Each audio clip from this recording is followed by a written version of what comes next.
Big pass நிகழ்ச்சியில் வந்துட்டு நம்மளுடைய சக கண்டஸ்டன்ட் எல்லாருமே வந்துட்டு ரொம்பவே அத்துமீறி நடந்துக்கிட்டாங்க அப்படின்னு தான் சொல்லணும்.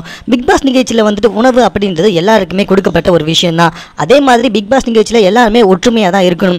ஒருத்தருக்கு கருத்து வேறுபாடு ஏற்பட்டாலும் மற்றவர்கள் அந்த கருத்து வேறுபாடை சொல்லி புரிய தான் வைக்கணும். ஆனால் மொத்த பேருமே ஒன்றா சேர்ந்து அந்த ஒருத்தரை வந்துட்டு தனியாக நிறுத்திட்டு அவங்க வெளியே போனால் தான் நான் வந்துட்டு இதுக்கப்புறமா சாப்பிடுவேன், இந்த நிகழ்ச்சி தொடரும் அப்படின்னு பிளாக்மெயில் பண்ணுறது, அந்த ஒருத்தரை தவிர மீதி இருக்க 9 பேருமே தாங்க தப்பாக சொல்லி காமிச்சிட்டு இருக்கு. தற்போது பிக் பாஸ் நிகழ்ச்சி அந்த மாதிரி ஒரு சிச்சுவேஷனை நோக்கி தான் சென்று கொண்டிருக்குன்னு சொன்னால் அது கண்டிப்பாக மிகையே ஆகாது.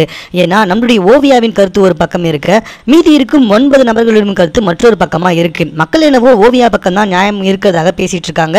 எங்களுடைய சேனலுக்கும் அப்படிதாங்க தெரியுது. ஆனால் மற்றவங்க எல்லாருமே வந்துட்டு ஓவியா பண்ணுவது ரொம்பவே தப்பு, அவங்க வந்துட்டு அவங்களோட தவறை அனலைஸ் பண்ணலை அப்படின்னு சொல்றாங்க. இன்னைக்கு நிகழ்ச்சியில் என்ன இருந்துச்சுன்னா, ஓவியா வந்துட்டு ஆல்ரெடி நான் டாய்லெட்டை க்ளீன் பண்ணிட்டேன், 2 டேஸ்க்கு ஒன்ஸ் வந்துட்டு க்ளீன் பண்ணால் போதும், அழுக்காகாம எதுக்காக க்ளீன் பண்ணோம் அப்படின்ட்டு யதார்த்தமான ஒரு விஷயத்தை தான் பேசியிருக்காங்க. ஆனால் அதை ரைஸா வந்துட்டு நம்மளுடைய காயத்ரி கிட்ட சொல்லியிருக்காங்க. காயத்ரி அவங்கள பயங்கர சேரி லெவலுக்கு இறங்கி திட்டிருக்காங்க.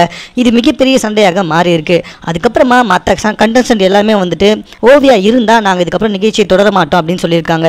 இது கூட பரவாயில்லைங்க, ரொம்ப முக்கியமான ஒரு கருத்தை உங்க முன்னாடி வைக்கிறோம். நம்மளுடைய நமிதா மற்றும் காயத்ரி கிராம் ஓவியா வந்துட்டு கக்கூச கழுவுனா தான் வந்துட்டு அவங்களுக்கு சாப்பாடு கொடுங்க, இல்லைனா சாப்பாடு கொடுங்காதீங்க அப்படின்னு சொல்லியிருக்காங்க.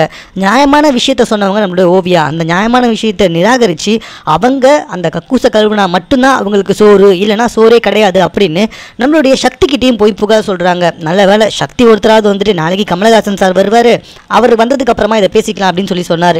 இல்லைனா கண்டிப்பாக வந்துட்டு நம்மளுடைய ஓவியாவுக்கு 2 நாள் சாப்பாடு கிடைக்கிறது மிகப்பெரிய கஷ்டமாக இருந்திருக்கோங்க. அந்த அளவுக்கு பிக் பாஸ் நிகழ்ச்சி தற்போது ரொம்பவே பரபரப்பாக போயிட்டு இருக்கு. இந்த பிக் பாஸ் நிகழ்ச்சியோட கருத்தை பற்றி நீங்கள் எல்லாமே சொல்லுங்க. எங்களுடைய கருத்துக்களை உங்கள் முன்னாடி வச்சிருக்கோம், உங்களுடைய கருத்துக்களை எங்க கூட ஷேர் பண்ணிக்கோங்க. மேலும் இது குறித்து விவரமான செய்திகளை உடனுக்குடன் தெரிந்து கொள்வதற்கு எங்கள் சேனலை சப்ஸ்கிரைப் பண்ணுங்க.